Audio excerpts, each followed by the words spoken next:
بسم الله والحمد لله والصلاة والسلام على رسول الله. We continue, inshallah, with our sessions on learning the sciences of the Quran by way of the work of Shaykh Muhammad Abdullah Daraz al-Azhari. We're using the translation by Adil Salahi, the 2019 version, which it has a stone mountain at the front of the cover.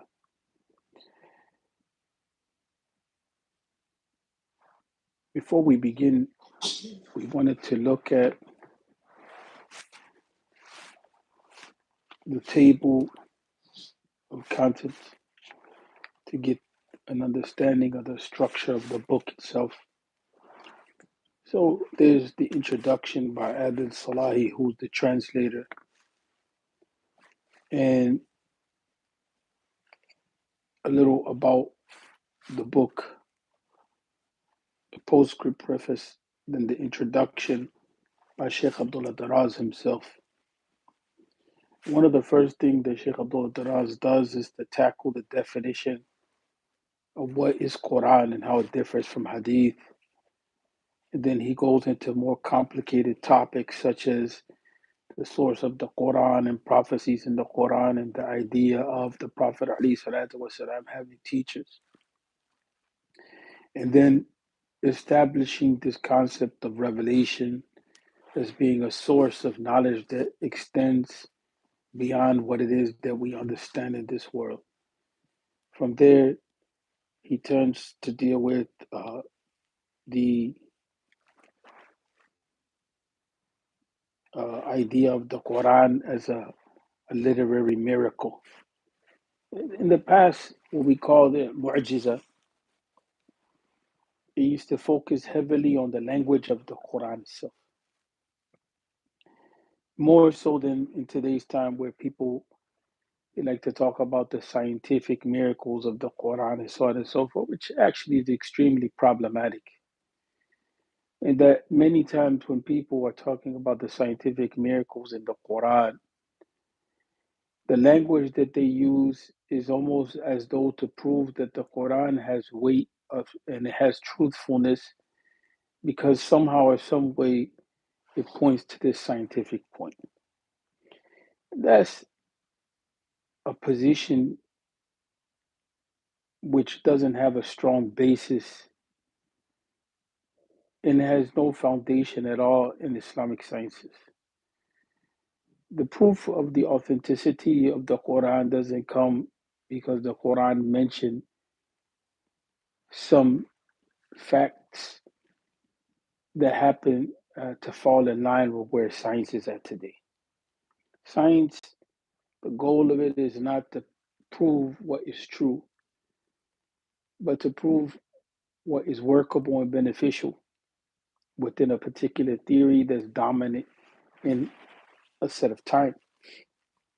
And so that the scientific methodology or how it is that you collect information with the scientific methodology is what really has the weight in the world of science. But the conclusions, they can change over time and place. But the reality of the Quran itself doesn't change. The applications of the Quran change.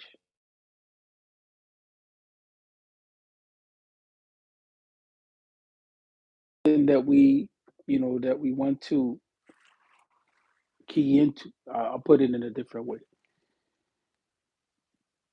Scientific information is not about truth, it changes.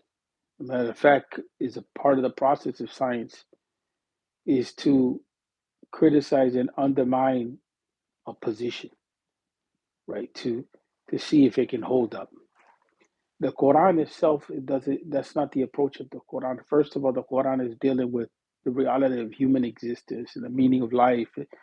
It's dealing with a different set of realities. That's something that's extremely important to understand.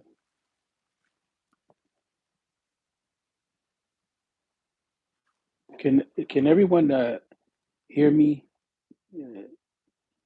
If you can hear me, give me a thumbs up.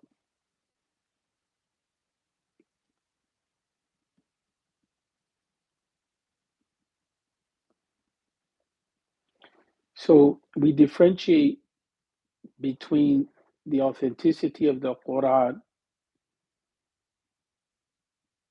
as being revelation and as having been transmitted to us soundly, and the idea that the Quran is authentic because it points to something that science is.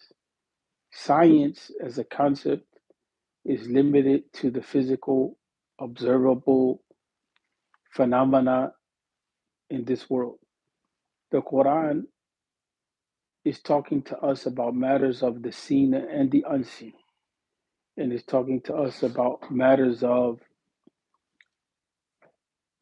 moral value and virtue. It's talking to us about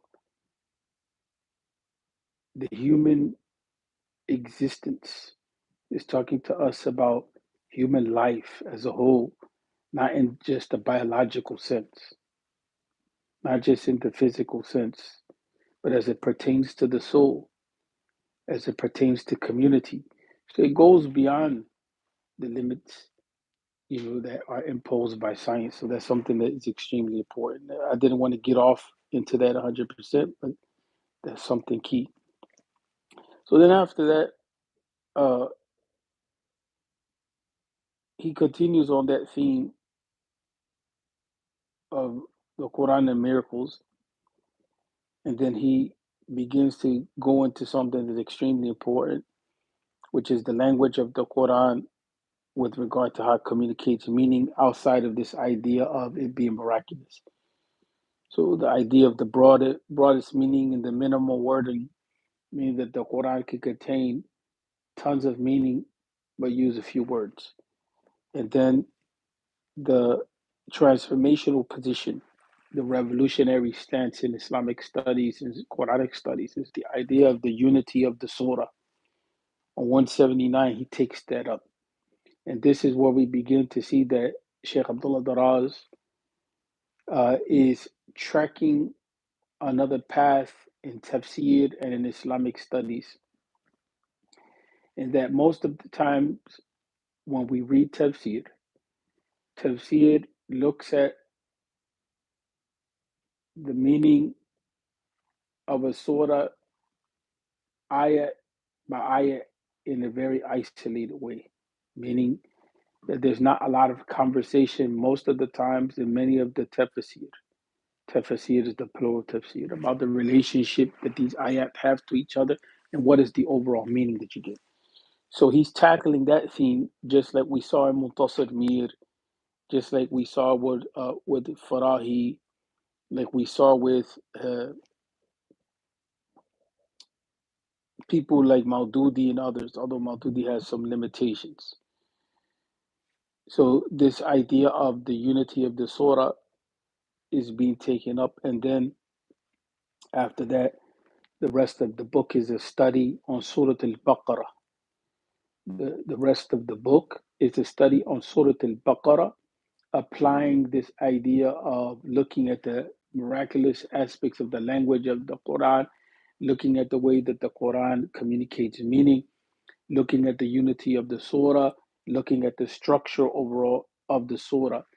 Because as we mentioned before, when we were looking at Amin Islahi, we mentioned that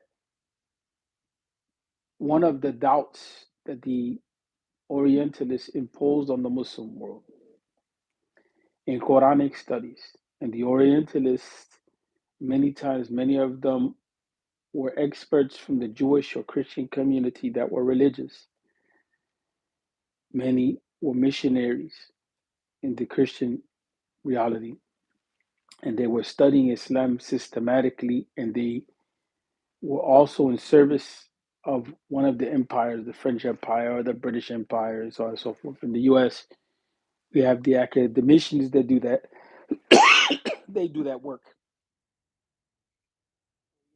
or Islamic studies has changed a little, but not too much. In any event, the Orientalist camp, they had caused some doubt on the Quran. They had caused some doubt on the Quran. And they said that the Quran is not logical because when you look at the longer chapters of the Quran, like Surah Al-Baqarah, which is the longest, you begin to see a bunch of topics that are not aligned to each other, that don't create some sort of whole picture. There's a cacophony between them, they clash between them. And so that's the thesis that they put forward. And so we had people like Farahi and Islahi and people like Abdullah Daraz and others begin to argue against this and show that the Quran itself has integrity of meaning, and that the longer chapters of the Quran, although they're multi-themed, do have a central core theme that bonds the diversity of ideas that you see together, making the Quran actually logical. But the logic is not going to be the logic of a science book or whatever. And Maulana Maududi in the book, The Four Terms, although there's some criticism that can be waged on some of his positions and so on and so forth, one of the things that he did do well was that he introduces the book by saying that one of the things that the student of the Quran has to keep in mind and as a point of focus is that the Quranic text is not like a textbook that is read in chemistry or science or whatever it may be of a discipline that's found in the university. So there shouldn't be this idea that the way that textbooks are structured in the university, it is symbolic or it is indicative or it is evidence to what a rational, structured uh, way of thought looks like. That's one way of doing things. Quran has its own system of presentation of ideas that has to be understood and respected. And it has its own language that's also different than the language, but has some overlap with the Arabic language. The Quran injected into the Arabic language meanings and sentiments which were not present during the time of Jahiliyyah. And the usage of language in the Quran has specific purposes and intents and aims, which can only be uncovered when we look at the structural unity of the Quran.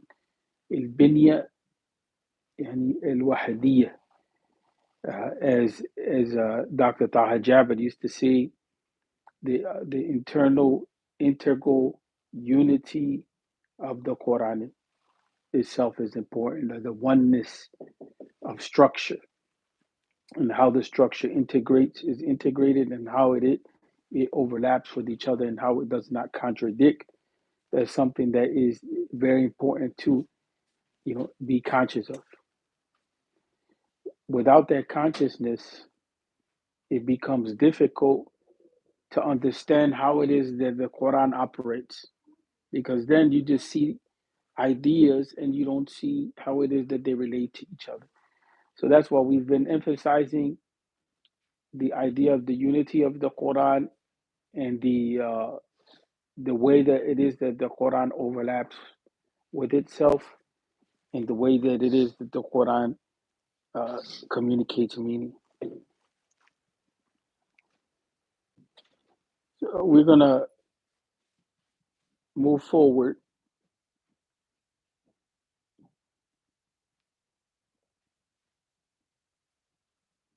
to the introduction briefly, which is on page 23. Sheikh Muhammad Abdullah Daraz Rahmatullahi alayhi, may Allah benefit us from his knowledge in this world and in the hereafter. and benefit him. At the end, after praising Allah Tabaraka wa Ta'ala,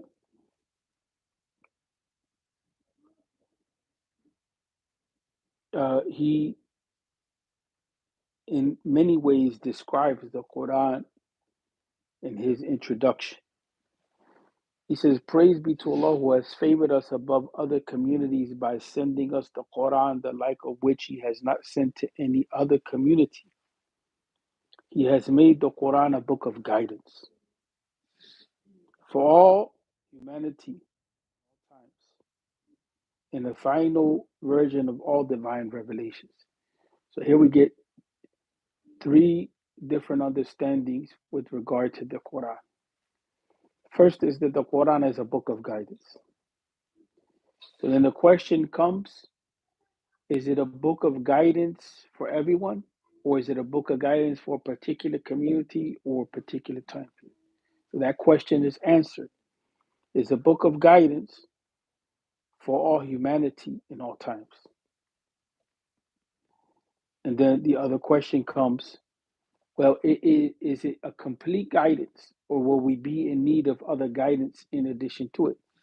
And that is answered by saying, and it's the final version of all divine messages, meaning that the Quran is also revelation, and it comes similar to the revelation that came to the prophets before the Prophet Muhammad alayhi salatu wasalam. So that the Quran then is shown to be part of the continuity of revelation. It's not separate, but it's part of a series of revelation, except that in this part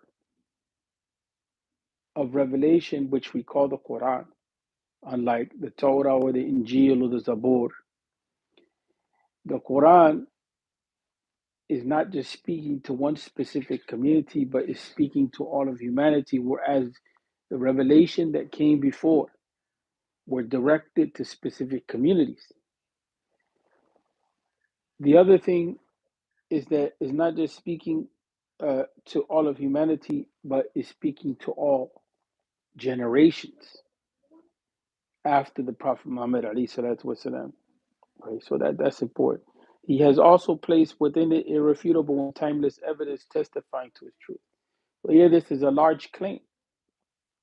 The claim that he is making is that within the Quran itself is irrefutable and timeless evidence. Is what he's saying then is that there's contents in the Quran that can be argued against or undermined, and they will speak to all times that testify to the reality of what the Quran is. So that's something that has to be investigated. Then he moves forward to send salawat on the Prophet Muhammad alayhi salatu wasalam. He says, he describes now what is the prophetic example, or what is the sunnah. And he says, peace and blessings may be showered on the Prophet Muhammad, whose manners and behavior were a practical implementation of the Quran, and who has made the Quran the subject of his will and the sum of his heritage. It is he who says, the best of you is one who learns the Quran and teaches it to others. And so by this, by way of this introduction, he's subsuming the example of the Prophet Muhammad sallallahu alaihi wasallam to be an extension of the Quran, from the angle that the Quranic teachings or the character of the Quran is not left in theory, but is embodied, so that you can see what it is that the Quran means to be modeled by a human being. At the same time, the reality of the Sunnah is pointing to how it is that it's a practical implementation of the Quran. Then he continues on with the dua, and then and I'm not going to go through all of that. But he says, he starts closing off by saying, this book is a study, which is the book that we're studying now, of the Quran, which I introduced in my course, Commentary in the Quran, taken by students in the Al-Azhar Masjid and in the university. Many people don't know that there's classes that take place in the masjid and there's classes that take place in the university. So he says, my objective in undertaking this piece of research has been to describe the Quran by its true qualities and colors, to present some facts concerning the Quran that chart the course to be followed in studying it. That sums exactly what it was that we were talking about before. Right. In most chapters, I have tried to adopt an analytical approach, speaking in detail and adding some examples. I have not limited myself to indicating something where I am able to explain it in full. My hope is that it will help those who have so far been neglectful of the Quran to open their minds and hearts to it. So the first thing that he does in chapter 1 now, which is entitled The Quran, is definition and how it differs from Hadith. The first thing that he does is he attempts to define the word Quran. Quran in the Arabic is a form of the infinitive. We're not going to get into those intricacies of the grammar, but what it means is to read, right? And the term is used in this infinitive sense in the two verses. It is for us to gather it and cause it to be read. Thus, when we recite it, you follow its recitation.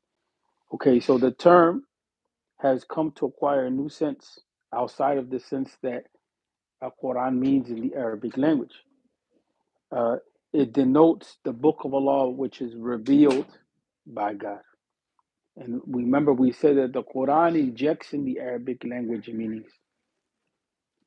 So the most common usage of the word Quran is that it refers to the book of Allah today's time.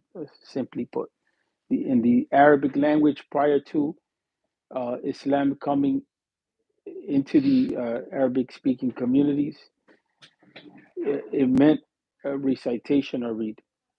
When the Quran was revealed, the word Quran came to indicate the book of Allah. In fact, it is called the Quran because it is actually read by the mouth, and it is called the book because it is written down with pens, right? And so that's something, the idea of Al Quran and Kitab with tafriq bainahuma, right? The issue of the idea of Quran, the idea of Kitab, and differentiating between what is the meaning of Kitab and what is the meaning of Quran. So Kitab has to do with Kitaba, it has to do with writing, and Quran has to do with recitation, right? So both aspects are contained in what? The idea of the Book of Allah. Both names are derived from what actually takes place with regard to it, with regard to revelation. The fact that these two descriptions have come to be treated as names of the divine book, which is the Quran, refers to its rightful treatment, which requires that it be kept and preserved in two places instead of one. So the preservation of the Quran, it comes by two means initially.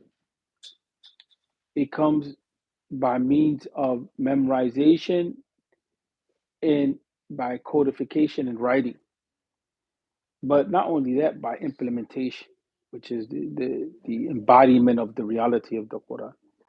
But here it says by two, by memory, and by pages of a book, which record or serve as a memory.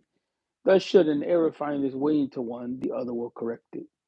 We do not trust what a reciter learns by heart unless it is confirmed by the written text, which has been unanimously been approved of by the Prophet's companions, and which has come down to us through the generations in its original form. We do not trust what a reciter learns by heart unless it is confirmed by writing. So it's not just what somebody memorized, and what people memorize, it had to be verified that it is the Quran. Right? And so that's something that relates to the history of the Quran, or how it is that the Quran was codified, how is that it was preserved, documented, and so on and so forth. So he initiates with that. Nor do we trust the writings of any scribes unless it's confirmed by what the scholars who memorized the Quran have shown to be its correct version. And we have seen that. We have seen at times in writing and in publication, there has been attempts by people to distort the Quran. And so they will generate a printed version of the Quran with mistakes that happened in Kuwait at one time. And then they would proliferate it. In other words, they would spread it. Or it could be that there was a printing error by accident.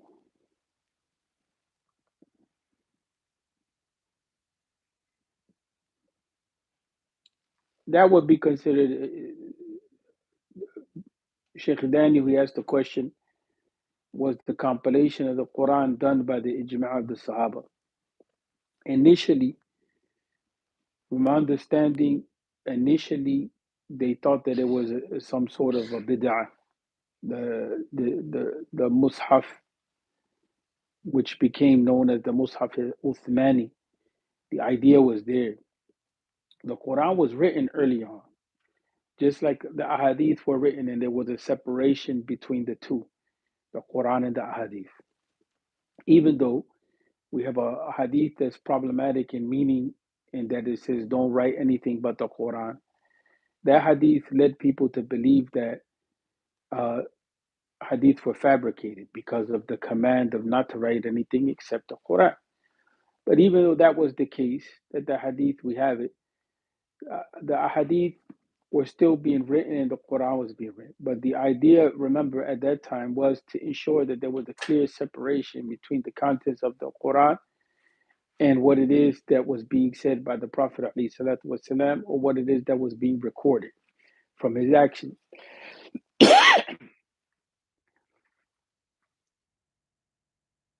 were scrolls that were kept earlier on. But the technology of writing and everything was still, everything was still coming into the community in its initial stage. And so there were documentation efforts that were being done to preserve the Quran. But it was the tendency to keep things as they were. And so initially, when the idea came up, it began in the time period of Abu Bakr as-Siddiq. And there was a lot of concern for the Quran because of the changing realities on the ground, with people coming into Islam and dying and everything like that. Changes were taking places, dying due to war and so on and so forth. So eventually,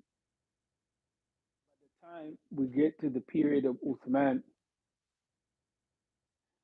that whole idea of being concerned was quelled and it became a necessity.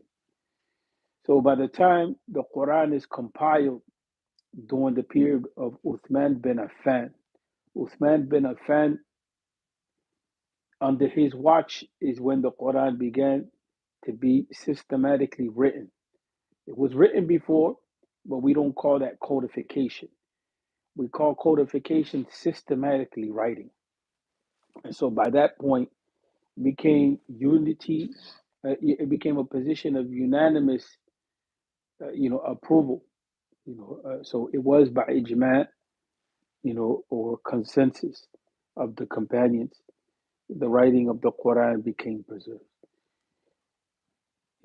In recent times, the necessity for preserving the Quran became understood and it became felt. And so you began to see that people like Husari,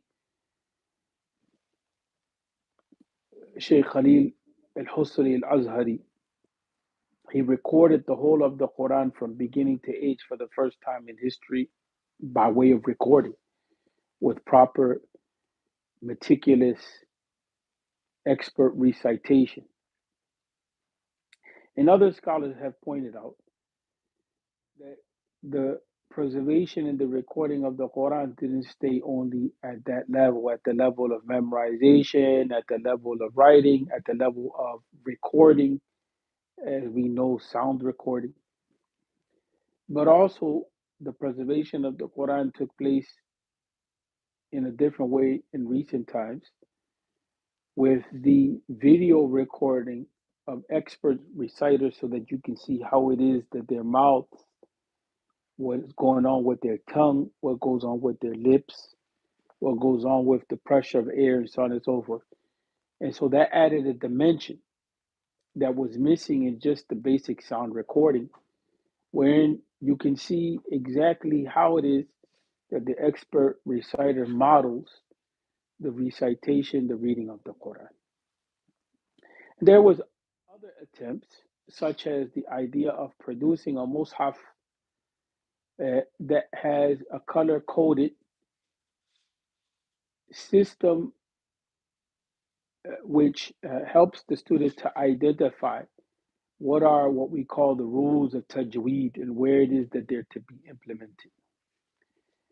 And before that, when we find that the Quran was initially written, you can go to certain places throughout the Muslim world, whether Turkey or Egypt. At one time, you can go to Iraq and you can see some of the most ancient manuscripts of the Quran.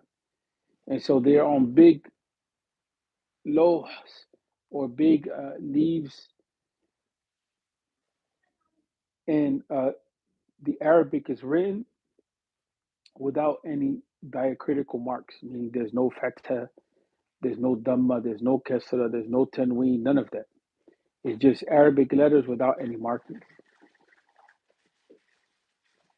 So one of the first things to be introduced into the writing of the Quran was the idea of the end sounds, the idea of the end sounds, and so that was one of the first things. Then the diacritical marks came in later on, and so throughout the ages there has been different attempts to utilize different means to facilitate the reading and memorization and understanding of the Quran.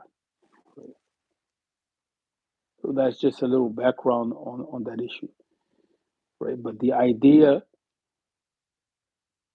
that that writing the Quran alone is not enough, and the idea that memorizing the Quran alone, I think, should be established in the mind. But the Quran has to take the memorization of the Quran has to take place within the context of a community of learning. Because to be honest with you, the way the Mus'haf has a special way of writing, and so there's certain names that they're written in a certain way that in reality you would, if you try to read it by itself, you won't understand it. So you have to learn how to recite it, and then you'll understand how to read it. And I'll give you an example when we say Alif Lam Mim. ذلك الكتاب لا ريب فيه هدى للمتقين.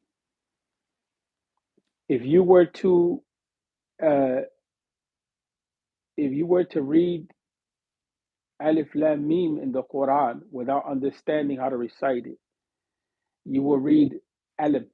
You wouldn't read Alif Lam Mim. You wouldn't know to separate between them. You would look at it as one word.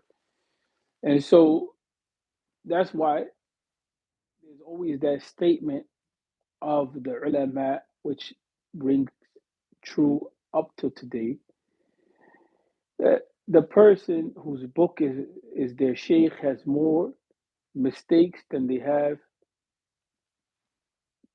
correct positions, because the book is just a means. You need a teacher in order to instruct you on how to understand. Unfortunately, some people find that to be offensive, but it is what it is. We don't have to imitate other people and everything. Non-Muslims, the way that they do knowledge is different than the way that Muslims do knowledge. And so just reading by yourself Islamic studies is never going to cut it. There's going to be plenty of things, and that's why plenty of things people are going to misunderstand. That's why up to now we have so many issues with people and thinking that they have an understanding of the deen, but they don't. And they'll tell you, but I read X, Y, Z. This says here, you're gonna, and it's not that. It's that it's more than just reading. contents. You have to understand how those things apply and if there's exceptions to the rules or if there's nuances and so on and so forth. Knowledge is a process. But aside from knowledge in the general sense, in the more specific sense, when we talk about the Quran itself, the same thing applies. The Quran needs a teacher. You know what I'm saying? Alhamdulillah that the means have been facilitated, but the Quran needs a teacher because you can read things and you can read erroneously. You know what I'm saying? Because of not understanding. So it has been preserved on multiple fronts.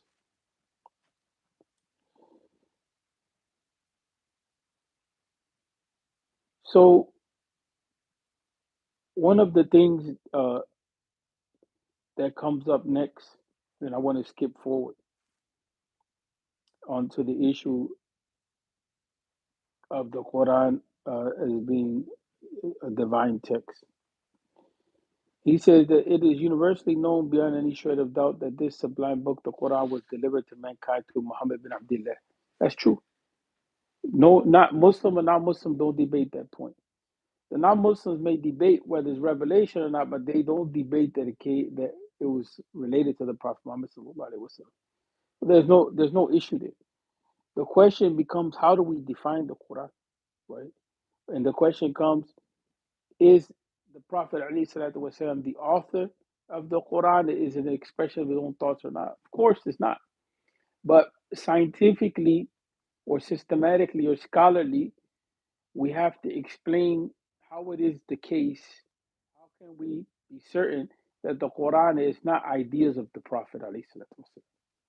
Right. So that question becomes a real question, as a study question with regard to understanding what is the Quran. Right. So we read in this very book that it is not the composition of the man who brought it to us. It is described as the word of a noble and mighty messenger who enjoys a secure position with the Lord of the throne. And here the mighty messenger is not the Prophet ﷺ. The mighty messenger here is Jibreel, the angel of revelation. Right? The word of a noble and mighty messenger. And Jibreel also is not the author. Jibreel here is a messenger. Right? And he is obeyed in heaven to his trust. And he's talking about Allah wa ta'ala. The messenger is Jibreel, the angel who received it from God, the wise, the all-knowing. Then he brought it down in a clear and lucid Arabic style and conveyed it to Muhammad. Muhammad والسلام, received it from him as a student receives a text from his teacher. What he did with it after he received it was one, to learn and memorize it. Two, to report and convey it, transmit it. Three, to explain it. Four, to implement it in practical life. With that, we're going to end today, people. There's much more to be said, but with that, we end because that gives us a nice content, and I don't want to overload, inshallah. So we ask Allah wa ta'ala for forgiveness and for guidance and to aid us. If there's any other questions, they can be sent personally in the chat. Assalamu alaikum.